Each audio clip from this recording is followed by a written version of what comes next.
Hello সবাই, আসসালামু আলাইকুম। হ্যাঁ, তো আপনাদের সবাইকে দেখাবো এই ঠাডা পড়া গরমের ভিতরে। অনেক গরম পড়ছে, তো এই গরমের ভিতরে আমার পার্সিয়ান বিড়াল কোথায় উঠে বসে আছে। তো এই দেখেন, ফ্রিজের ভিতরে। আসলে যারা পার্সিয়ান বিড়াল পালে মানে তাদের বাসায় এসি না থাকে তাদের অনেক কষ্ট হয়ে যায়। যেমন আমার বাসায় এসি নাই, তো ওর অনেক কষ্ট হয়ে যায়।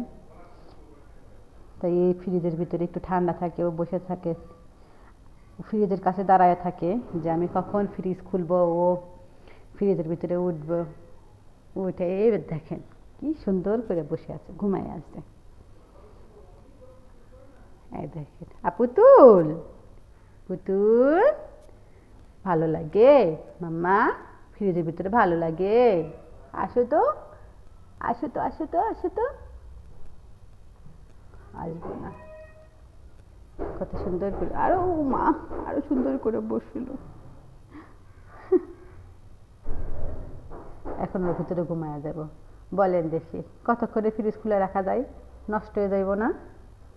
এখন কি করব, ওর জন্য রাখতেই হয়। তো আমার চ্যানেলটা যদি আপনাদের ভালো লাগে অবশ্যই একটু পাশে থাকবেন, চ্যানেলটা সাবস্ক্রাইব করে দেবেন। ধন্যবাদ। ঘুমাই গেছে।